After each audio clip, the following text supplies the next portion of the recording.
క్రీస్తునందు సహోదరి సహోదరులారా, ప్రభువైన యేసుక్రీస్తు నామములో హృదయపూర్వక వందనాలండి. ముందుగా ఇంత మంచి సమయాన్ని ఇచ్చిన తండ్రి అయిన దేవునికి ప్రభువైన క్రీస్తు ద్వారా కృతజ్ఞతాస్తుతులు చెల్లిస్తున్నానండి.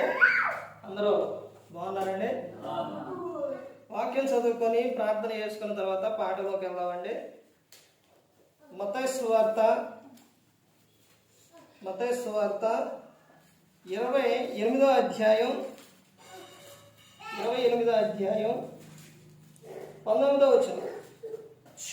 కాబట్టి మీరు వెళ్ళి సమస్త జనులను శిష్యులుగా చేయండి, తండ్రి యొక్కయు కుమారుని యొక్కయు పరిశుద్ధాత్మ యొక్కయు నామములోనికి వారికి బాప్తిస్మమిచ్చుచు నేను మీకు ఏ సంగతులను ఆజ్ఞాపించుతును వాటినన్నిటినీ గైకొనవలనని వారికి బోధించుడి. ఇదిగో నేను యుగ సమాప్తి వరకు సదాకాలం మీతో కూడా ఉన్నానని వారితో చెప్పాను.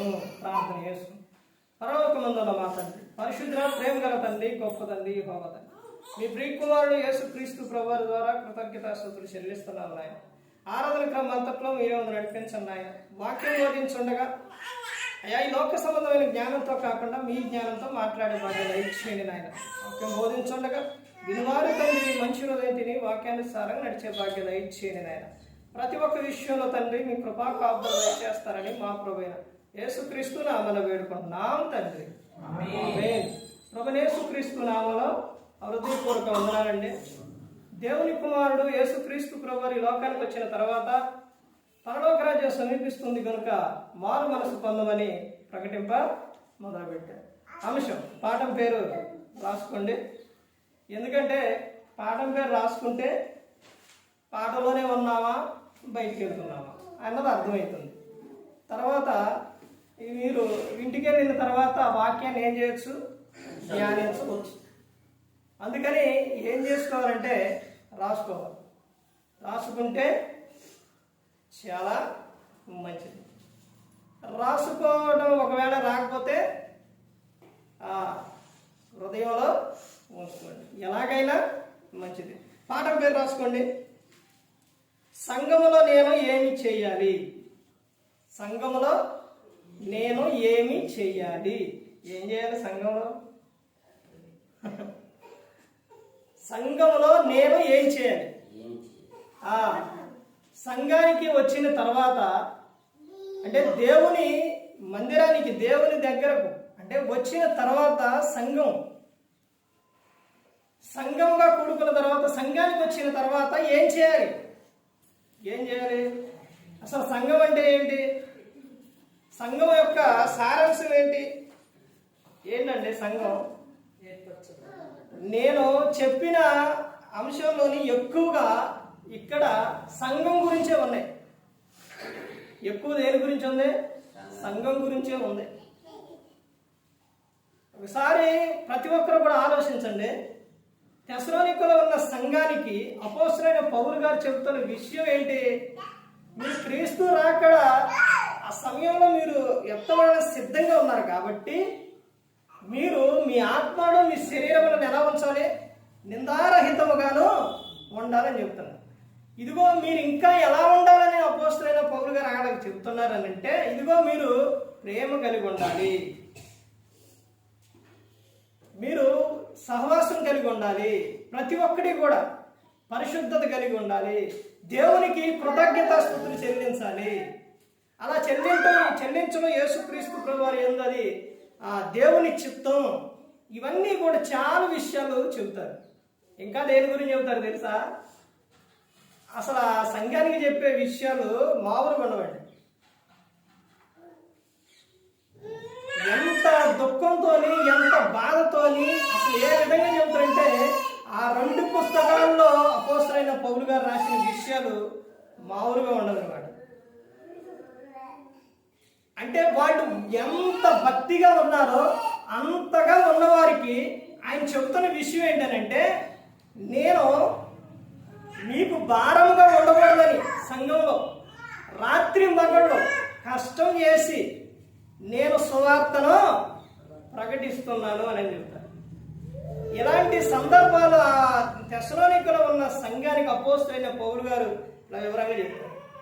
ఇప్పుడు సంఘం సారాంశం ఏంటంటే రాసుకోండి, సంఘం సత్యములకు స్తంభం. సంఘం సత్యములకు స్తంభంగా ఉండాలి.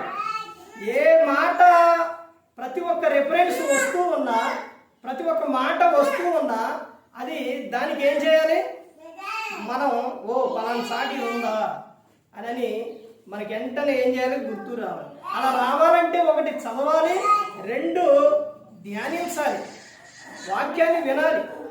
తర్వాత చెబుతున్న విషయం ఏంటంటే సంఘము సాక్షి స్తంభం. అంటే సంఘం అంటే దేవునికి ఒక సాక్షిగా ఉండాలన్నమాట. తర్వాత చెబుతున్న విషయం ఏంటంటే సంఘము ప్రార్థనా స్తంభం. సంఘం ఏంటంటే ప్రార్థనా స్తంభం. అంటే సంఘ ప్రార్థన చాలా విలువైనది, చాలా పవర్ కలిగినది, చాలా గొప్పది సంఘం ప్రార్థన. తర్వాత చెబుతున్న విషయం ఏంటంటే సంఘములో స్తంభములుగా ఉండాలి.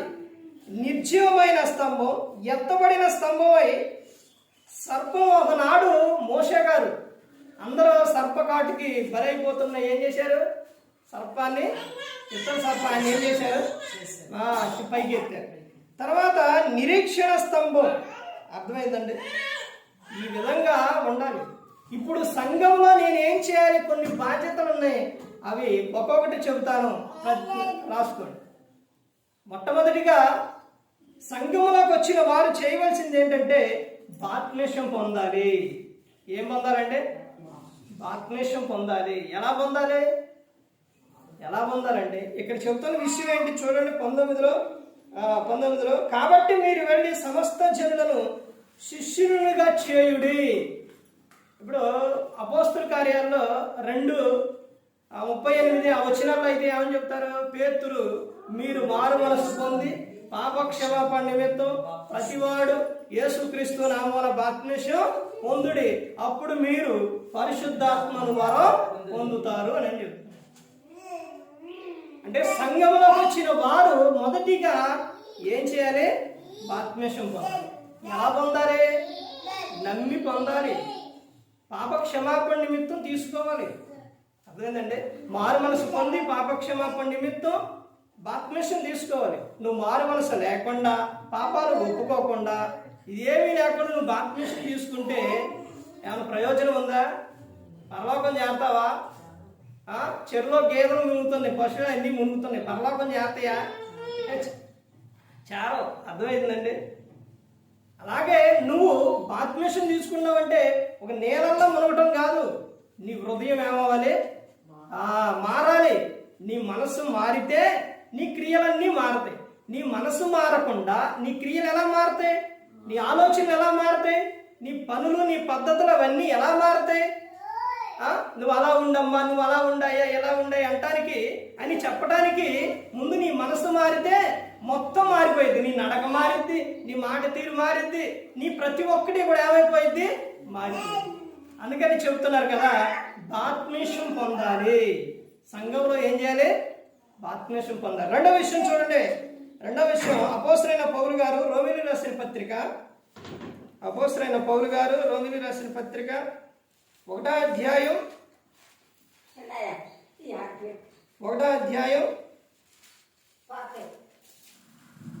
16వ వచనం చూడండి.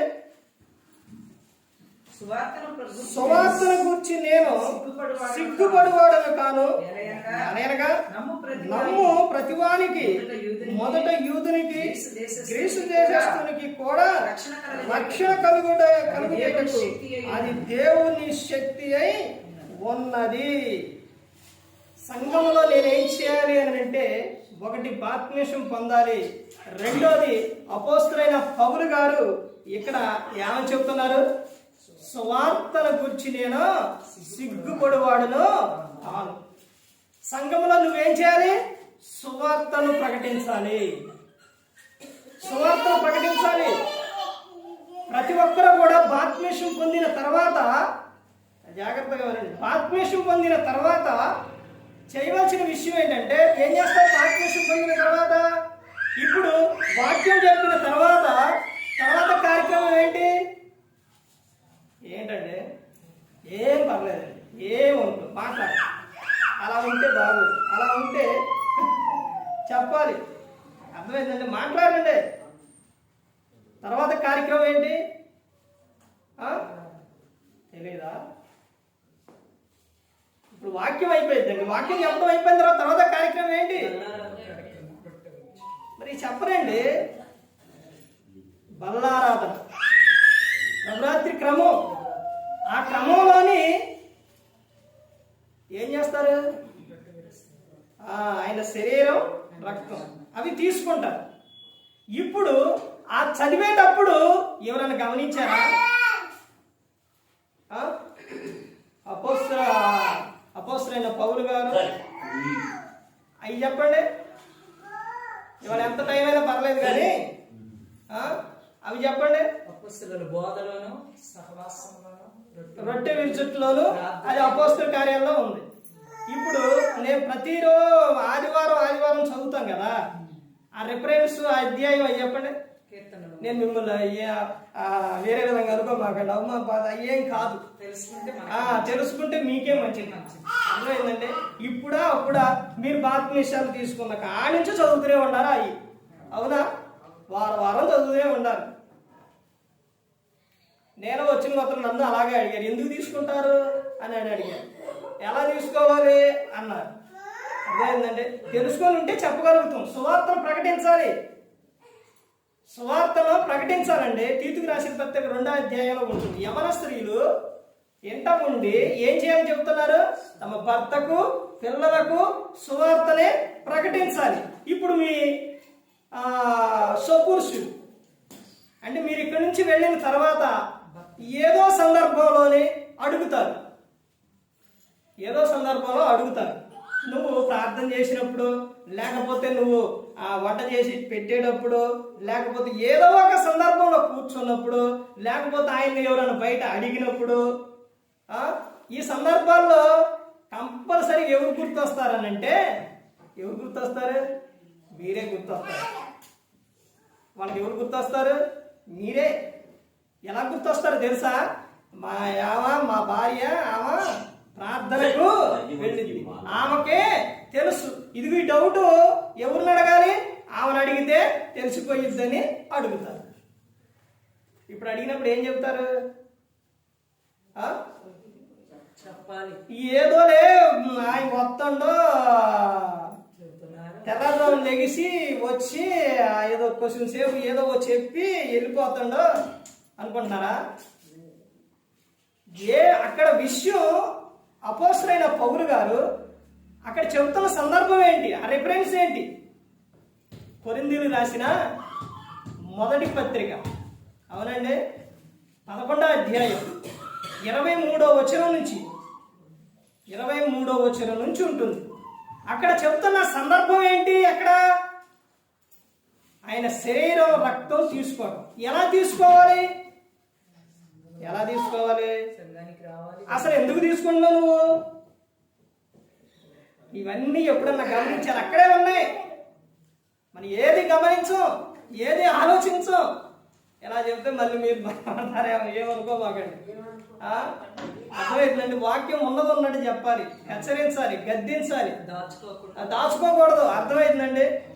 మీకు ఎలా తెలుస్తుంది? ఒక ప్రాంతంలోనే నేను కొత్తగా వెళ్ళిన తర్వాత ఒక ఆమె నన్ను అడిగింది. ఒక ప్రాంతానికి వెళ్ళిన తర్వాత వాళ్ళు ఏం చేస్తున్నారంటే, వాళ్ళు చేస్తుందే దానికి అక్కడ ఆమె అడిగిందంట, ఏ సంఘం అంటే క్రీస్తు సంఘం. అంటే మరి క్రీస్తు సంఘంలో ఇవన్నీ చేయరు కదా, తప్పట్ల కొట్టం ఇవన్నీ చేయరు కదా. అంటే మరి ఆయన ఏంటమ్మా మరి అలా మేము కొడుతుంటే మరి ఏం చెప్పట్లేదు అన్నారు. అన్న తర్వాత నన్ను అక్కడికి వెళ్ళిన తర్వాత ఆమె అంది, ఏమనందో తెలుసా? అయ్యా మరి ఇవన్నీ ఉండవు కదా అయ్యా అని. అంటే వాళ్ళు విగ్రహారాధన ఇవన్నీ చేసి అప్పుడే వచ్చారు, మారారు. నేను ఇప్పుడే ఇవన్నీ మొత్తం అంటే అందుకని సరేలే ఒకటొకటి మొత్తం వస్తాయిలే అని నేను చెబుతున్నా. ఈ లోపలనే ఆమె ఏం చేసింది? ఆమె దగ్గరికి వెళ్ళేసరికి అడిగింది, అడిగేసరికి ఎలా అని చెబితే అక్కడున్న వాళ్ళు ఏమన్నారంటే, అయ్యా మీరు చెప్పేది ఏదో అప్పుడే చెప్పేయండి, వెంటనే చెప్పేయండి, దాయిని అదేం వద్దు, వాడు బాధపడతారు, అవేం వద్దు, చెప్పేదేదో చెప్పండి, వాళ్ళే మార్చుకుంటారు, వాళ్ళే తెలుసుకుంటారు అని చెప్పారు. ఆ తర్వాత నుంచి అయ్యి మానేశారు. అప్పటి నుంచి ప్రతి ఒక్కటి ఏదైతే వాళ్ళకి ఏదైతే కావాలో అవన్నీ కూడా చెప్పటం, ఏ ఒక్కటి కూడా గ్రంథంలో నుంచి ఏ ఒక్కటి కూడా దాయటం అనేది కుదరదు. మీరు బాధపడకపోయినా ఏదైనా కానీ ఉన్నది ఉన్నట్టు చెప్పడమే జరుగుతుంది. అక్కడ ఇది ఎంత ఎందుకు చెబుతానంటే సువార్తను ప్రకటించడం గురించి చెబుతున్నాను. సువార్తను ప్రకటించడం గురించి. నువ్వు ఆయన శరీరం రక్తం తీసుకున్నప్పుడు ఆయనను జ్ఞాపకం ముందు పరీక్షించుకొని తీసుకోవాలి. తర్వాత ఎందుకు తీసుకోవాలని అంటే తీసుకునేటప్పుడు ఆయన్ని జ్ఞాపకం చేసుకొని తీసుకోవాలి. తీసుకున్న తర్వాత ఏం చేయాలంటే ఏం చేయాలి? ఇంటికి వెళ్ళి ఎవరి పనులు కడుక్కోవాలి. పని చేసుకోవడం మంచిదే లేదు. తీసుకున్న తర్వాత ఏం చేయాలంటే మరణ పునరుద్ధారణ గురించి ఏం చేయాలి చెప్పాలి. ఆయన శరీరం రక్తం తీసుకున్న ప్రతి ఒక్కరు కూడా యోహాను సువార్తలో ఉంటుంది.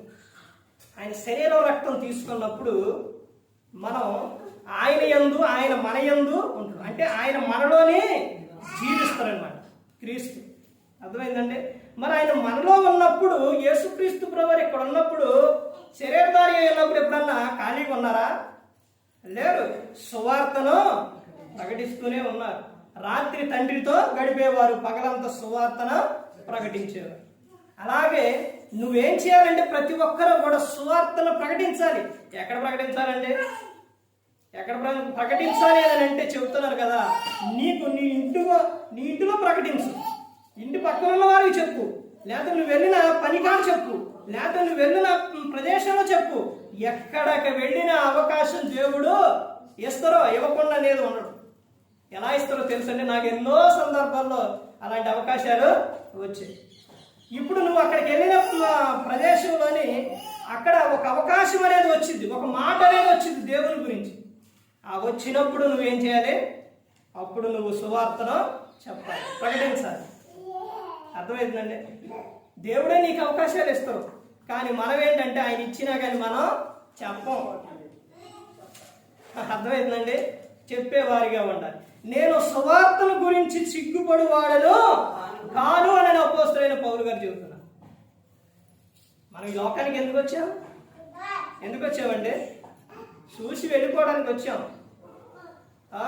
ఎంతకాలం ఉంటాం? కొంతకాలం ఉంటాం.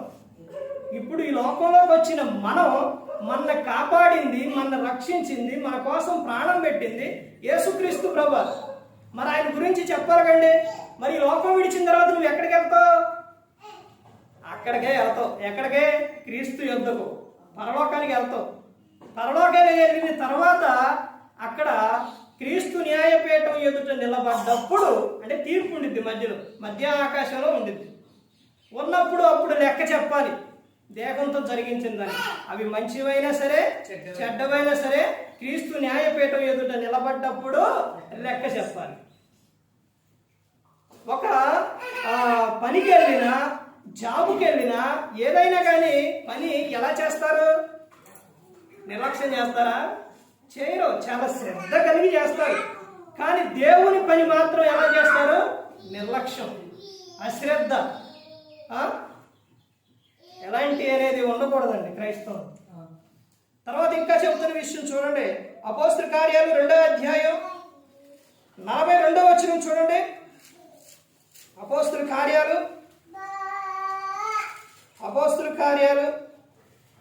2వ అధ్యాయం 42వ వచనం. వీరు అపోస్తలుల బోధ యందును సహవాసమందును రొట్టె విరుచుట యందును ప్రార్థన చేయుట యందును ఎడతెగక ఉండిరి. మూడోది ఏంటంటే ప్రభు బల్లలో పాల్గొనాలి. ఏమొందాలంటే సంఘంలో నేనేం చేయాలి అని అంటే ప్రభు బల్లలో పాల్గొందాలి. ఇప్పుడు దా చెప్పింది అదే కదా. ఇక్కడ చెబుతున్న విషయం చూడండి. అపోస్తుల బోధ యందును సహవాసం, అంటే ఇంకా ముందుకెళ్తే ఇందులో సహవాసం గురించి వస్తుంది.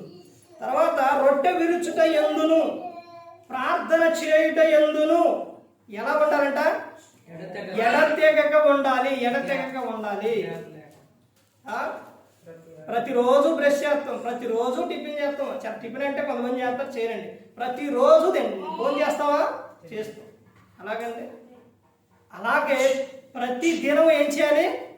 ప్రార్థన చేయాలి. ఎడతెగక ఏం చేయాలి? ప్రార్థన చేయాలి. మూడో విషయం ఏంటంటే ప్రభు బల్లలో పాలు పొందాలి. అపోస్తుల కార్యాలు 12వ అధ్యాయం, అపోస్తుల కార్యాలు 12వ అధ్యాయం 5వ వచనం చూడండి.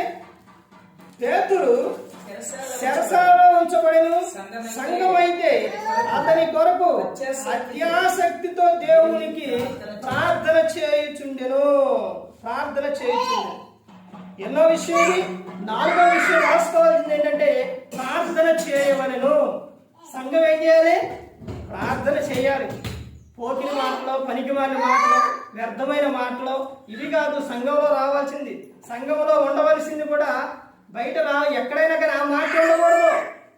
ఆ ఎఫెసీయులకు రాసిన పత్రికలో చెబుతారు, మీ నోట బూతులైనను, పోకిరి మాటలైనను, సరసోక్తులైనను ఇవి రాకూడదు. ఏమి రావాలి? మీ నోట నుంచి ఏమి రావాలి? కృతజ్ఞత వచనమే రావాలి. నువ్వు బూతులు మాట్లాడే నీవు, పోకిరి మాటలు మాట్లాడే మీరు, లేకపోతే వ్యర్థంగా మాట్లాడే వారు, ప్రతి ఒక్కరూ కూడా ప్రార్థన చేస్తారా? ప్రార్థన చేయగలుగుతారా? చేయలేరు. అవి మా నోట రాకూడదు అని చెబుతారు. ఇక్కడ పేతురు గారు చెరసాలలో ఉన్నప్పుడు సంఘం అంతా ఏం చేసిందంటే అత్యాసక్తితో ప్రార్థన చేసింది. ప్రార్థన చేయాలి. ప్రార్థన చేసే వారిగా ఉండాలి. ఒక ప్రాంతంలోనండి నేను బయటికి వెళ్ళి వచ్చాను. ఊరిలోని ఒక్కొక్క రోజు నెలలోని కొన్ని కూడికలు పెడుతున్నారు. ఒకరోజు స్త్రీల కూడికని, యవనస్తుల కూడికలని పెడుతున్నారు. అయితే ఎక్కడలాగా అక్కడ ఉండదు. ఒక విషయం గమనించండి, ఏలాగా ఉండదు. మళ్ళీ ఇందులో ఇంటి ఫీల్ అవుతారే ఆఫ్ చేశారు కానీ ఇక్కడ అక్కడ ఉండదు. అక్కడ మైకు సౌండ్ వచ్చిందండి. నాకే అనిపించింది. మొన్న వచ్చిన బాబు ఉన్నారుగా, ఆ బాబు అక్కడ ఇక్కడ చూస్తే అసలు ఏంటి సౌండ్ అని అక్కడైతే అసలు పెట్టనీయరుగా అంటారు. అక్కడ సౌండ్ వచ్చిందండి. ఇక మా ఎక్కడో అదిగో సుమారు అంత దూరంలో చర్చి ఉంటే మా ఇల్లు ఏదంటే ఇక్కడ ఇంట్లో ఉండటం ఉంటుంది. మనకి ఆ పక్కన ఎట్లుంటుంది ఎన్నో తెలుసండి.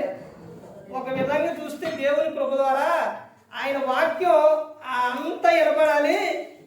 అటు అన్ని జనులు ఉన్నారు, వాళ్ళకి అడకినపడాలి, ఇటు కొంతమంది దగ్గర ఎడకినపడాలని నేనేం చేశానంటే దేవుని కృప ద్వారా 2 పైన కట్టారుగా కొట్టారు. అవి యూనిట్లు తిరుగు రోజు తీసుకెళ్ళి, ఎందుకంటే ఆ వాక్యం అంత దూరం వినపడాలి అందరికని తీసుకొచ్చి అవి పైన బిగించారు. తర్వాత అప్పటికే బాక్సులు, ఎంత బాక్సులు పెద్దవి తీసుకొచ్చారు. అవి లోపల ఒక చిన్నదే బాక్స్ ఇంత, బయట అవి ఇవి. అసలు సౌండ్ చూడండి ఎట్ట వచ్చిద్దు, ఎంత సౌండ్ వచ్చిద్దో ఒకసారి చూడండి. ఎంత దూరమైన ఎంత సౌండ్ అని. మళ్ళీ ఏ టైం అనుకున్నారు?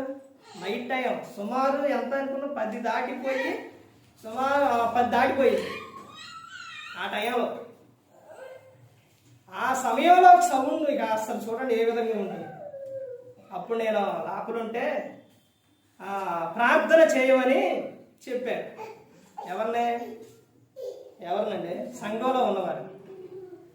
ఈ రోజున కంపల్సరీగా ఒక్కొక్కరు ఏం చేయాలి? ప్రార్థన చేయాలి అన్నారు. అది వినపడి నేను అనుకున్నా ఇది ఏర్లే అనుకున్నా. తర్వాత వచ్చిన ఆలోచన ఏంటో తెలుసండి, ఇదే అవకాశం అక్కడ ఇస్తే రాజగోడంలో ప్రార్థన చేయమని ఇక్కడి నుంచి ఇలా రౌండ్లు చేసుకొస్తారు. అసలు ఎంత సంతోషించానండి, ఎంతో ఆనందం వేసింది నాకు. ప్రార్థన చేయాలి, ప్రార్థించాలి. అందరూ ప్రార్థన చేసేవాడు. ప్రతి ఒక్కరు కూడా అత్యాసక్తితో సంఘం ఒకనాడు పేతురు గారు చెరసాల్లో ఉన్నప్పుడు ప్రార్థన చేసింది. అలాగే ప్రతి ఒక్కరు కూడా ఏం కలిగి ఉండాలంటే ప్రార్థన చేయాలి, ప్రార్థించాలి. తర్వాత ఇంకా ముందుకెళ్తే చూడండి, ఆ యోహాను సువార్త 4వ అధ్యాయం, యోహాను సువార్త 4వ అధ్యాయం 23వ వచనం చూడండి. అయితే యథార్థముగా ఆరాధించువారు ఆత్మతోనూ సత్యముతోనూ తండ్రిని ఆరాధించు కాలం వచ్చుచున్నది, అది ఇప్పుడు వచ్చే ఉన్నది. నన్ను ఆరాధించువారు అట్టివారే కావాలని తండ్రి కోరుచున్నాడు. దేవుడు ఆత్మ కనుక ఆయనను ఆరాధించువారు ఆత్మతోనూ సత్యముతోనూ ఆరాధింపవలెను. దేవుణ్ణి ఆరాధించవలెను. సంఘంలో ఏం చేయాలి? దేవుణ్ణి ఆరాధించాలి. ఎలా ఆరాధించాలి? ఆత్మతోనూ సత్యముతోనూ ఆరాధించాలి అని చెప్తారు. తర్వాత ఇంకా ముందుకెళ్తే ఆయన చెబుతున్నారు, కొరింథీయులకు రాసిన అపోస్తలుడైన పౌలు గారు కొరింథీయులకు రాసిన మొదటి పత్రిక 5వ అధ్యాయం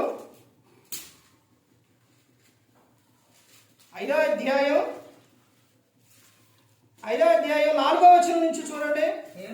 ఏమనగా ప్రభువైన యేసు దినమందు వాని ఆత్మ రక్షింపబడినట్లు శరీరేచ్ఛలు నశించుటకై మన ప్రభువైన యేసుక్రీస్తు నామమున మీరును ఆత్మయు మన ప్రభువైన యేసుక్రీస్తు బలముతో కూడి వచ్చినప్పుడు అట్టి వారిని సాతానుకు అప్పగింపవలెను.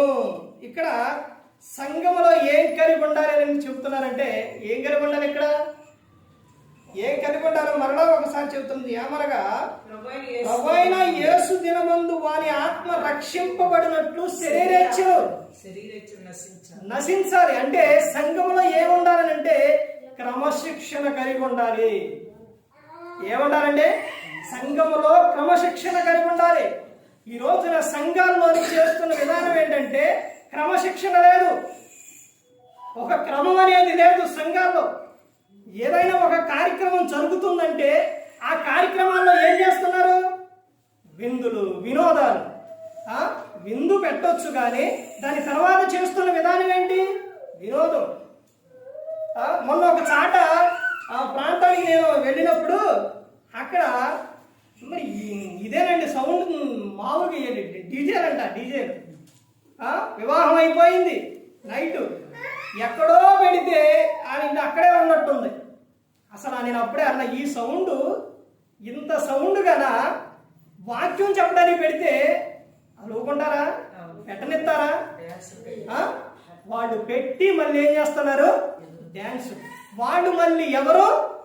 వాళ్ళు అప్పుడే మారిన వాళ్ళు, అన్నిలు అదే విగ్రహాలు ఇవన్నీ చేసేవాడు మారారు. ఆ తర్వాత వాళ్ళు అంటున్నారు వాళ్ళు మళ్ళీ క్రైస్తవులేనండి. వివాహం మళ్ళీ ఏంటది? క్రైస్తవ వివాహం. ఆ వివాహం చేసి వివాహం అయిపోయింది, తర్వాత ఏం చేస్తున్నారు? డ్యాన్సులు వేస్తున్నారు. అన్ని జనులకు కానీ చూసేవారికి కానీ ఏమవుతుంది? వెర్రితనం. నా నామం అన్ని జనుల మధ్య దూషింపబడుతుందంటే కారణం ఏంటి? కారణం ఎవరు? వీళ్ళే, క్రైస్తవులే. అర్థమవుతుందండి.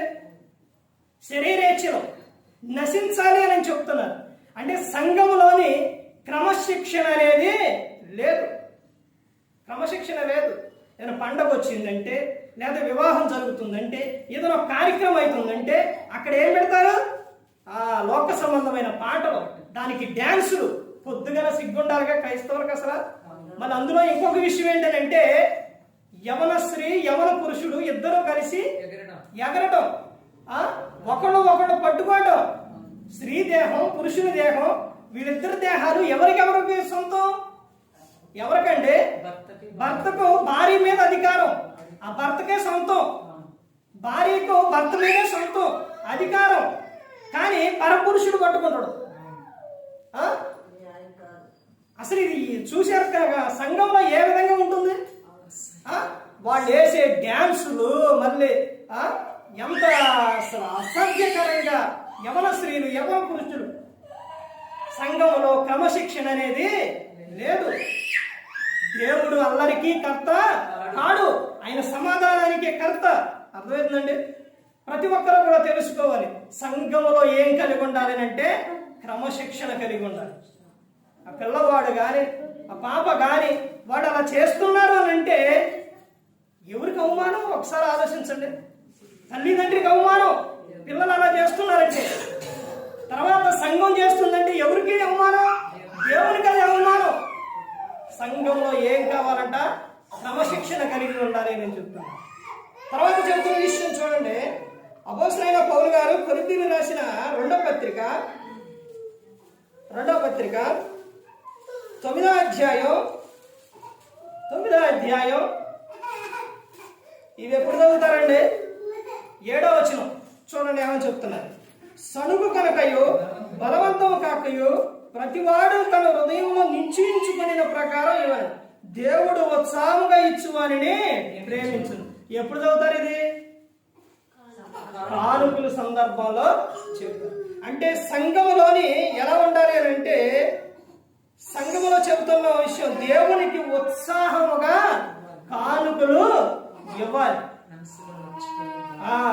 బాధతో కాదు, బలవంతంగా కాదు. ఎలా ఉండాలి? ఉత్సాహంగా ఇవ్వాలి. ఒకనాడు కయ్యోను అర్పించిండు, హేబేలు అర్పించిండు. అర్పణ ఎవరు అర్పణ? ఇదే చెబుతుండిద్దాం, వైఫ్ ఇదే చెబుతుండేది. ఏమని? దేవునికి ఇచ్చే విషయాల్లో ఎలా ఇవ్వాలని చెప్పిద్దంటే ఉత్సాహంగా ఇవ్వాలి, సంతోషంగా ఇవ్వాలి, సనగకూడదు, గొనగకూడదు. తర్వాత ఇచ్చిన తర్వాత కూడా ఎలా ఇచ్చాం అలా ఇచ్చాం అనుకోవటం కానీ అంటం కానీ. సేవకునికి ఒకవేళ ఈయన సేవకునికి గలా అక్కడికి వస్తే ప్రార్థన చేయడానికో లేకపోతే సేవకునికి భోజనాలు పెట్టే విషయాల్లోనూ ఏ విషయంలోనైనా కానీ సనగకూడదు అని చెప్పిద్దాం. పెట్టిన తర్వాత కూడా అట్ట ఎట్ట అని కూడా అనకూడదు. ఆశీర్వాదం రాదు. ఎలా ఇవ్వాలని చెప్తున్నారంటే ఉత్సాహంగా ఇవ్వాలి. దేవునికి ఇచ్చే విషయాలు సంతోషంగా ఇవ్వాలి. అలా ఇస్తే ఏం జరుగుతుందంట చూడండి. సణుగు కనుకయు బలవంతము కాకయు ప్రతివాడును తన హృదయంలో నిశ్చయించుకునే ప్రకారం ఎవరును దేవుడు ఉత్సాహంగా ఇచ్చువారిని ప్రేమించు. నువ్వు ఉత్సాహంగా ఇస్తే ఆయన ఏం చేస్తారు? ప్రేమిస్తారు. అలా ఇచ్చిన తర్వాత కింద చెబుతున్నారు, మరియు అన్నిటి యందు ఎల్లప్పుడూ మీరు సర్వ సమృద్ధి గలవారై ఉత్తమమైన ప్రతి కార్యము చేయుటకు దేవుడు మీ ఎడల సమస్త విధములైన కృపను విస్తరింపజేయ కలడు అని చెబుతున్నారు. తర్వాత చెబుతున్న విషయం ఏంటి? ఇందు విషయమే అతడు వెదజల్లి దరిద్రుడికి ఇచ్చును, అతని నీతి నిరంతరము నిలుచు అని రాయబడి ఉన్నది. అతని నీతి ఏం చేస్తుంది? నిరంతరము కూడా నిలుస్తుంది అని చెప్తారు. తర్వాత ఇంకో విషయం చూడండి. కొరింథీయులకు రాసిన మొదటి పత్రిక 14వ అధ్యాయం 12వ వచనం చూడండి. మీరు ఆత్మ సంబంధమైన వరముల విషయమై ఆసక్తి గలవారు కనుక సంఘమునకు క్షేమాభివృద్ధి కలుగు నిమిత్తం అది మీకు విస్తరించినట్టు ప్రయత్నము చేయుడే. ఆత్మీయ వరములతో నింపబడాలి. సంఘం ఏం చేయాలండి? ఆత్మీయ వరములతో నింపబడి ఉండాలి. అలా ప్రయత్నించండి అని అపోస్తలుడైన పౌలు గారు చెబుతున్నారు. తర్వాత ఇంకా ముందుకెళ్తే అపోస్తల కార్యములు 2వ అధ్యాయం 42వ వచనం సహవాసం గురించి చెప్పారు కదండి. వీరు అపోస్తలుల బోధ యందును సహవాసమందును రొట్టె విరుచుట యందును ప్రార్థన చేయుట యందును ఎడతెగక ఉండవని. అంటే ఇప్పుడు ఇక్కడ కలిగి ఉండవలసిన సంఘం ఏం కలిగి ఉండాలంటే సహవాసం కలిగి ఉండాలి. హెబ్రీయులకు రాసిన పత్రిక 10వ అధ్యాయం 24-25 వచనాల్లో సమాజంగా ఏం చేయాలి? కూడుకోవాలి, సహవాసం కలిగి ఉండాలి. సంఘం ఎలా ఉండాలి? సహవాసం కలిగి ఉండాలంటే ఐక్యత ఉండాలి, ప్రేమ ఉండాలి. సంఘంలో భేదాలు ఉండకూడదు, అసూయలు ఉండకూడదు, కక్షలు ఉండకూడదు. ఇదే సంఘంలో కొరింథీయులకు రాసిన మొదటి పత్రికలోనే ఆ కొరింథీ సంఘానికి అపోస్తలుడైన పౌలు గారు చెబుతున్న విషయం ఏంటి? మీలో కక్షలు, భేదాలు, అసూయలు ఇవన్నీ ఉన్నాయని చెబుతున్నారు. క్లోయో ఇంటి వారి ద్వారా నాకు తెలిసినవి అని చెబుతున్నారు. ఒకళ్ళు పౌలు వారు, ఒకళ్ళు ఏమని చెప్తున్నారు? ఇవన్నీ రకరకాలుగా చెబుతున్నారు. అంటే పౌలు గారు కట్టిండా? అంటే పౌలు ఈ రోజున ప్రతి ఒక్కరు కూడా ఏమేమి పేర్లు పెడుతున్నారు? అపోస్తలుడైన పౌలు గారు ఏం చెప్తున్నారు? నాకు పెట్టుకోండి నాయన, నా పేర్లు పెట్టుకోండి అనేది భక్తులు ఏడని చెబుతున్నారా? ఏడా చెప్పట. అసలు నేనెవరిని అని చెప్తున్నారు. వీళ్ళందరూ కూడా క్రీస్తుని చూపిస్తున్నారు. కానీ ఈ రోజునున్న సమాజం, ఈ రోజున్న లోకంలో ఎవరో మనుషులను ఎక్కువగా గణపరుస్తున్నారు. ఇక్కడ ఏం కలిగి ఉండాలని చెబుతున్నారంటే సహవాసం కలిగి ఉండాలి అని చెప్తున్నారు. తర్వాత చివరిగా చూడండి, పేతురు గారు రాసిన మొదటి పత్రిక 4వ అధ్యాయం. పేతురు గారు రాసిన మొదటి పత్రిక 4వ అధ్యాయం 10వ వచనం చూడండి. దేవుని నానా విధమైన కృప విషయమై మంచి గృహ నిర్వాహకులై ఉండి ఒక్కొక్కడు కృపావరము పొందిన కొలది ఒకరికొకడు ఉపచారము చేయుడి. సంఘములో ఏం చేయాలంటే పరిచర్య చేయవలెను. ఏం చేయాలండి? పరిచర్య చేయవలెను. సంఘంలో ప్రతి ఒక్కరు కూడా సంఘం బలపడాలి అంటే, సంఘం అభివృద్ధి చెందాలి అంటే, సంఘం బలంగా ఉండాలి అంటే వచ్చిన ప్రతి ఒక్కరు కూడా ఏం చేయాలి? పరిచర్య చేయాలి. ఇప్పుడు ఎవరైనా వచ్చారనుకోండి, బయట నుంచి వచ్చారనుకోండి, వారిని చూసే విషయంలో, వారికి ఇచ్చే మర్యాద విషయంలో సంఘము మంచిగా ఉండాలి. అసలు ఆ సంఘాన్ని చూస్తే ఎంత అంటే, దేవుని సంఘం అంటే క్రీస్తు బిడ్డలంటే ఈ విధంగా ఉంటారు అనుకో. క్రీస్తును చూపించాలండి, క్రీస్తును చూపించాలి, ఆ క్రియను చూపించాలి. మీకు ఒక సందర్భంలో చెప్పానో లేదో, ఒక ఆమె వర్షాకాలంలోని నేను మాయమండి ఇలా వెళ్ళేటప్పుడు అంత నుంచి అంత దూరం ఉండిద్దండి, దూరం. ఆమె వైట్ వేసుకొని ఇలా బైబుల్ ఇలా పెట్టుకొని ఎంత స్పీడ్గా వస్తుంది, ఊరికొస్తుందంటే యవన స్త్రీ, ఒక 18-20 సంవత్సరాలు ఉంటాయి పాప. నేను ఇటు నుంచి వస్తాను, అటు నుంచి. అసలు ఆ ఆసక్తి చూస్తే ఎంత మరి లేట్ అయిపోతున్నాను, మరి ఎందుకు వెళ్తున్నారు, ఇదిగా వెళ్తున్నాము ప్రార్థనకి. భయం, త్వరగా వెళ్ళాలి. ఒక ఆమె చెప్పిద్ది, ప్రతి ఒక్కరు కూడా గమనించుకోవాలి. ఏమని చెప్తారంటే, ఇదిగో మన ప్రవర్తన సరిగా లేకపోతే మన ఆత్మీయ తండ్రికి గౌరవం రాదు, అవమానం. అర్థమవుతుందండి? మన ప్రవర్తన సరిగా ఉండాలి. మనం విడిచిపెట్టే వారిగా ఉండకూడదు. సంఘములో నేను ఏమేమి చేయాలని చెబుతున్నారంటే, ఒకటే, ఎన్ని విషయాలు చెప్పానండి? 10 విషయాలు చెప్పాను. ఏంటో 10 విషయాలు?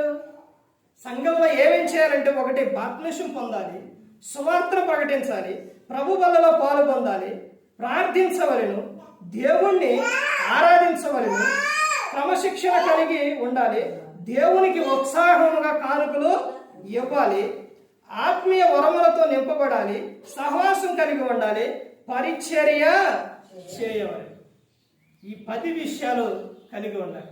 ఇంకా మాకు కావాలి అని అంటే ఈ గ్రంథాన్ని చదవండి. 66 పుస్తకాలు చదివితే ఇంకా కూడా తెలుస్తుంది. అపోస్తలులు వాళ్ళు వాక్యం బోధించేటప్పుడు, వాక్యం బోధించిన తర్వాత వాళ్ళు పంచి పెట్టారంటే సంఘంలో తీసుకొస్తుంటారు కండి. అవి వాళ్ళు పెట్టాలంటే మాకు సమయం సరిపోదు కనుక అపోస్తల కార్యాలు 6వ అధ్యాయంలో ఉంటుంది. సరిపోదు కనుక మీరు సంఘంలో ఒక 7గురిని నియమించండి అని చెప్తారన్నమాట. ఒక 7గురిని చూడండి, వాళ్ళని మేము ఆ పనికి నియమిస్తాం.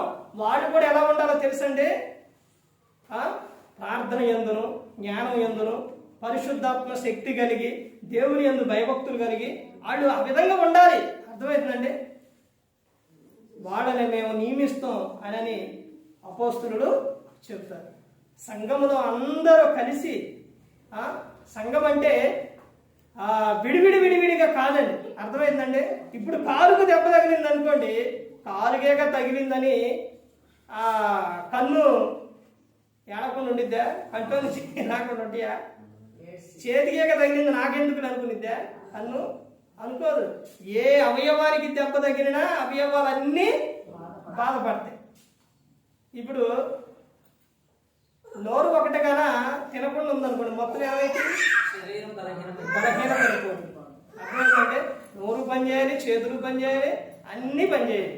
సంఘంలో ఉన్నవారు ప్రతి ఒక్కరు కూడా పని చేయాలి. అర్థమైందండి? ప్రతి ఒక్కరు కూడా ఆ విధంగా కలిగి ఉండాలి. సంఘ క్షేమాభివృద్ధి కొరకు ప్రతి ఒక్కరు కూడా ఏం చేయాలంటే పని చేయాలి. ఏ ఒక్కరు కూడా నశించి నరకానికి వెళ్ళిపోకూడదని యేసుక్రీస్తు ప్రభువారు ఈ లోకానికి వచ్చి మనందరి కోసం సిలువలో తన ప్రాణాన్ని పెట్టి ఉన్నారు. ఎందుకు పెట్టారండి? మనందరిని అంతగా ప్రేమించారు కాబట్టి. సంఘం అంటే ఆయన ఏంటంటే ఆయన శరీరం. అర్థమైందండి? అందుకని ప్రతి ఒక్కరూ కూడా సంఘం అంతా కూడా ఐక్యత కలిగి ప్రేమ కలిగి సంఘంలో ఉండాలి. సంఘము ఎప్పుడు కూడా ఆసక్తి కలిగి ఉండాలి. పనుల విషయాల్లో కానీ, ఇచ్చే విషయాల్లో కానీ, ప్రతి ఒక్క విషయంలో కూడా ఆసక్తి కలిగి ముందుకు వెళ్ళినప్పుడే ఆ సంఘం అనేది అభివృద్ధి చెందుతుంది.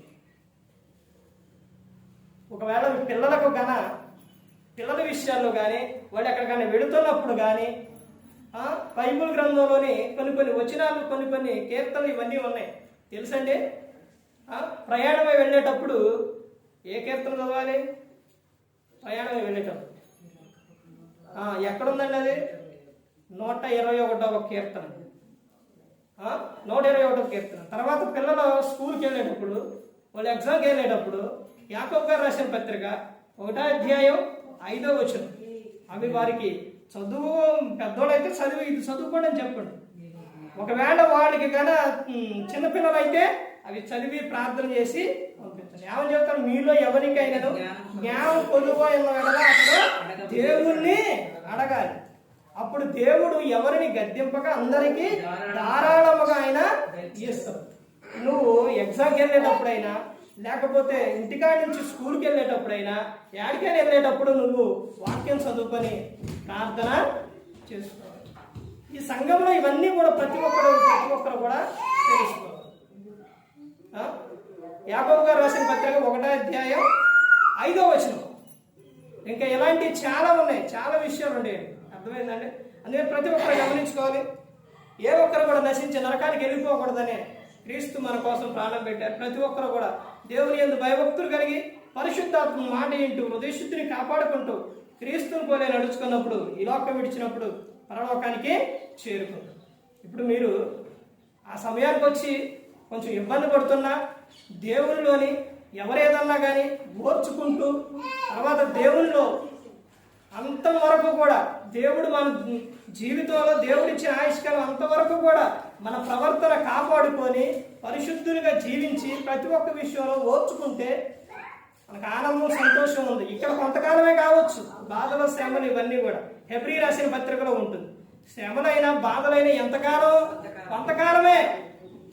కొంతకాలమేనండి. పిల్లలు ఉన్నారు, పిల్లలు వాళ్ళు అంగన్వాడీ కానించి, ఎల్కేజీ కానించి, యూకేజీ కానించి, తర్వాత 1 నుంచి 10 వరకు, 10 నుంచి ఇంటర్, డిగ్రీ, తర్వాత జాబు, తర్వాత వివాహాలు. వాళ్ళు ఎప్పుడు కూడా వాళ్ళకి చదివే ఉన్నాయి. ఎప్పుడు కూడా ఉందండి. వాళ్ళ జీవితకాలం అంతా చదువుతూనే ఉన్నారా? లేదు. ఎంతకాలం చదివారు? కొంతకాలమే చదివారు. అర్థమైందండి? అలాగే శ్రమలైనా ఏవైనా కానీ మనిషికి ఎంతకాలం? కొంతకాలం వరకే, ఎప్పుడు ఉండవు. అర్థమైందండి? అని ప్రతి ఒక్కరూ గమనించుకోవాలి. మీరు ప్రతి ఒక్కరు కూడా సంఘంలోకి వచ్చిన ప్రతి ఒక్కరు కూడా శాశ్వతమైన లోకం, పరలోకం, శాశ్వతమైన ఆ లోకంలో ఆనందంగా సంతోషంగా ఉండడానికి క్రీస్తు యొద్దకు వచ్చి ఉన్నారు. ఇలా కొంతకాలమే ఉంటాం. లోకం విడిస్తే యుగ యుగాలు, తరతరాలు క్రీస్తుతో జీవిస్తారు. అక్కడ ఎలా ఉంటుందో తెలుసండి, ప్రకటన గ్రంథంలో ఉంటుంది. ఎప్పుడు ఆనందం, సంతోషం అక్కడ ఉంటుంది. అది ప్రతి ఒక్కరు గమనించుకోవాలి. మరి ఈ విధంగా నిలబెట్టి మాట్లాడించిన తండ్రి అనే దేవునికి కృతజ్ఞతాస్తుతులు చెల్లిస్తూ, ఇంతవరకు శ్రద్ధగా ఉన్న మీకు ప్రభు పేరున హృదయపూర్వకంగా చెల్లిస్తూ ఈ మాటలు ముగిస్తున్న అందరికీ వందనాలు.